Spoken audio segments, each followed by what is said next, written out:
Hai guys, apa kabar kalian semua? Welcome back to Ruang Gelap. Dan video kali ini agak berbeda dari biasanya karena kita akan membawakan cerita yang sudah dikirim dan ditulis oleh salah satu subscriber Ruang Gelap yang berinisial AAS. Beberapa nama dalam cerita ini juga disamarkan katanya supaya nggak heboh. Dan inilah misteri Jembatan Beli dan mitos kebudayaan di Desa Arjowilangun. Welcome to Ruang Gelap.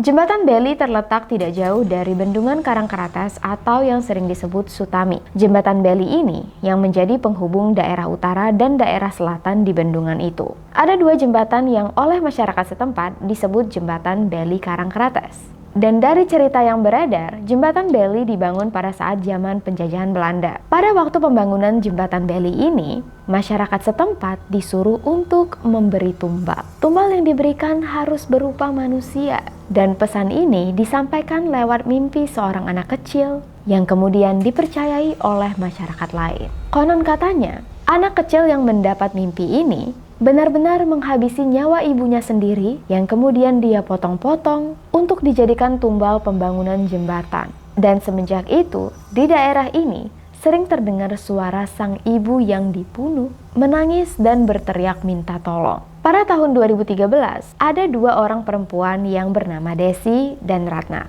Rumah mereka ada di Desa Arjowilangun, sedangkan mereka bekerja menjadi guru TK di daerah Kota Malang. Otomatis, pulang dan pergi pun mereka harus melewati Jembatan Beli. Dan suatu hari, saat Desi dan Ratna pulang kerja dari Kota Malang, Ratna yang dibonceng oleh Desi melewati Jembatan Beli, mendengar suara kesakitan dan jeritan ibu-ibu. Jeritan yang meminta tolong. Ratna kaget, dia langsung nanya ke Desi, dengar nggak suara itu? Ternyata Desi juga mendengar suara jeritan minta tolong ini. Jadi Desi langsung tancap gas, ngebut melewati Jembatan Beli. Konon katanya, adab kalau kita mendengar suara gaib atau melihat sesuatu yang tak biasanya, dilarang untuk langsung cerita di tempat dan di waktu yang sama. Dan untungnya, Ratna dan Desi berhasil sampai di rumah dengan selamat. Gak terjadi apa-apa pada mereka. Nah, ada juga himbauan dari masyarakat desa di sekitar Jembatan Beli. Yang pertama, untuk kalian yang berpergian dari arah Malang atau dari kota manapun, dihimbau untuk tidak melewati Jembatan Beli di atas jam 10 malam. Apalagi untuk yang bermotor dan sendirian. Karena sudah banyak orang yang mengalami pengalaman yang tidak enak. Waktu melewati jalan Beli di atas jam 10 malam, bermotor sendirian, biasanya punggung akan terasa berat atau tarikan motor yang berat. Dan kalau hal ini terjadi, jangan panik. Cukup berdoa, rileks, dan jalankan motor seperti biasa. Konon akan hilang sendiri gangguan makhluk halus tersebut. Karena dipercayai semua makhluk halus yang ada di jembatan hanya ingin mengajak kalian untuk berkenalan saja. Tapi gimana pun cara mereka untuk berkenalan dengan kita, pasti membuat kita takut dan merinding. Nah, himbauan yang kedua, di luar dari hal mistis yang terjadi di Jembatan Beli, keadaan jembatan ini saat larut malam memang sepi. Dan juga masih banyak begal yang ada di daerah sekitar situ. Untuk saat ini, Jembatan Beli sudah dibangun menjadi dua jembatan dan sudah mulai ramai. Untuk Jembatan Beli yang lama, saat ini masih lebih mengerikan karena sudah tidak boleh dilewati dengan alasan strukturnya sudah tua. Dan jalanannya semakin seram karena sudah ditumbuhi banyak tanaman liar. Ada yang bilang, kalau kamu nekat melewati Jembatan Beli yang pertama, kamu akan mendapatkan masalah atau sial setelah melewatinya. Karena dari itu, sampai sekarang Jembatan Beli yang pertama sudah tidak boleh lagi dilewati. Sedangkan letak Jembatan Beli yang baru, persis bersebelahan dengan letak Jembatan Beli yang lama. Nah, ada juga desa yang memiliki ikatan dengan jembatan ini, yaitu Desa Arjowilangun. Desa Arjowilangun sudah ada sejak penjajahan zaman Belanda. Nama tokoh yang membuka jalan ke Desa Arjowilangun adalah Mbah Demang Mertowijoyo. Awalnya, Mbah Demang membuka jalan untuk mencari tempat aman dari penjajah Belanda. Dan beliau membentuk sebuah desa kecil, yaitu desa yang lalu diberinya nama Arjowilangun. Mbah Demang memang benar-benar orang yang membuka jalan untuk desa kecil ini. Beliau juga membuka hutan-hutan yang sama sekali belum pernah dilalui oleh manusia. Sampai akhirnya Mbah Demang menemukan tempat yang pas untuk dijadikan sebuah pemukiman atau desa kecil. Sampai sekarang ini, ada 2 peninggalan dari Mbah Demang. Yang pertama adalah batu yang ditumpuk 3 berbentuk seperti segitiga. Sampai sekarang pun tidak ada yang memindahkan batu ini. Entah pakai alat berat ataupun orang pintar, tidak ada yang bisa memindahkannya. Itulah yang membuat tempat wisata air di Bendungan Karangkrates tidak jadi dibuka dan dibangun. Lalu lanjut ke peninggalan yang kedua, adalah tempat berbentuk perlimaan atau simpang 5 yang dikenal dengan nama Peteng, atau dalam bahasa Indonesia berarti gelap. Simpang 5 mengarah ke arah Desa Sukowilangun, Kecamatan Kalipare, Desa Arjowilangun, dan Desa Duret. Satu lagi adalah jalur atau arah menuju keluar kota dan Kota Malang.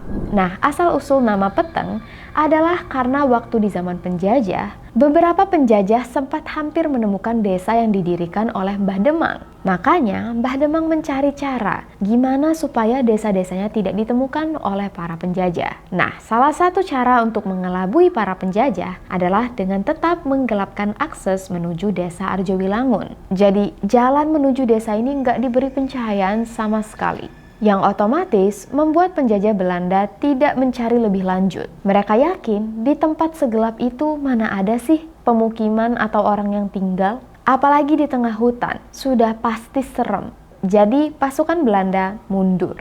Nah, di Desa Arjowilangun sampai saat ini masih banyak budaya. Ada juga peninggalan dari tokoh-tokoh pembuka jalan di desa tersebut. Salah satunya budaya ogoh-ogoh atau yang biasa diartikan sebagai arca yang berisi arwah leluhur Desa Arjowilangun. Dilambangkan sebagai sosok sepasang lelaki dan perempuan yang bernama Mbah Sukoci dan Sukeci. Setiap tahunnya, Desa Arjowilangun akan mengadakan kegiatan bersih desa yang bertepatan pada hari Jumat Pahing, yang mana mereka akan menggerakkan ogoh-ogoh atau arca Mbah Sukoco dan Mbah Sukeci ini mengelilingi desa dan juga diiringi dengan gendingan Jawa, jaranan, dan seni budaya Jawa lainnya. Bersih desa ini juga disebut dengan Hari Jadi Desa Arjowilangun. Nah, ada cerita menarik tentang Mbah Sukoci dan Sukeci. Ogoh-ogoh Mbah Sukoci dan Mbah Sukeci sempat hilang. Arca ini dicuri oleh seseorang yang tidak diketahui siapa. Tapi anehnya, beberapa hari setelah arca hilang, arca ini kembali lagi ke tempat semula tanpa diketahui oleh siapapun. Ada juga mitos tentang salah satu pohon beringin yang ada di desa ini. Sekitar tahun 1998, pohon beringin yang sudah ada sejak Mbah Demang membuka jalan untuk mendirikan Desa Arjowilangun roboh. Kemungkinan besar karena umurnya yang sudah sangat tua. Tapi anehnya, pada suatu malam, banyak warga sekitar yang mendengar seperti ada pasukan berkuda dengan logat bicara seperti zaman dulu. Terdengar juga seperti suara komando untuk terus menarik dan terus menarik sesuatu. Terdengar juga suara kuda-kuda yang sepertinya ikut menarik. Dan di pagi hari besoknya, semua orang terkejut karena pohon beringin yang sebelumnya sudah roboh, tiba-tiba berdiri kokoh lagi. Dan masih berdiri sampai detik ini.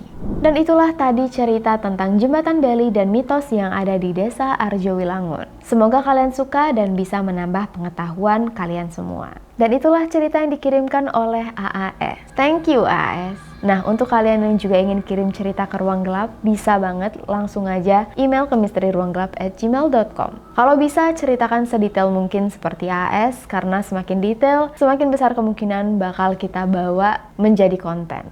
Mungkin ada pendengar di sini yang tahu dengan Desa Arjowilangun atau Jembatan Beli. Menurut gue cerita ini sangat menarik karena berhubungan lagi dengan sejarah zaman dulu. Memang ada kesan mistisnya, tapi nggak bisa dipungkiri budaya Indonesia memang kental dengan hal-hal mistis. Ya nggak sih? Kalau kalian suka dengan video ini, jangan lupa untuk like, subscribe, dan bunyikan loncengnya. Bagikan juga ke teman-teman kalian. Dan kalau ingin follow Ruang Gelap di Instagram, bisa langsung cari kita di sini atau ke TikTok gue di sini, di mana gue menceritakan cerita menarik dan horor dalam waktu 3 menit. Lebih dan kurang gue mohon maaf dan thank you so much untuk kalian yang udah mendukung Ruang Gelap. Dan untuk kalian yang baru di channel ini, hai, salam kenal, welcome to the club. Silakan menonton, binge watching video-video kita dan semoga kalian suka. And I'll see you guys very soon in the next video. Please stay safe, take care, and stay alive.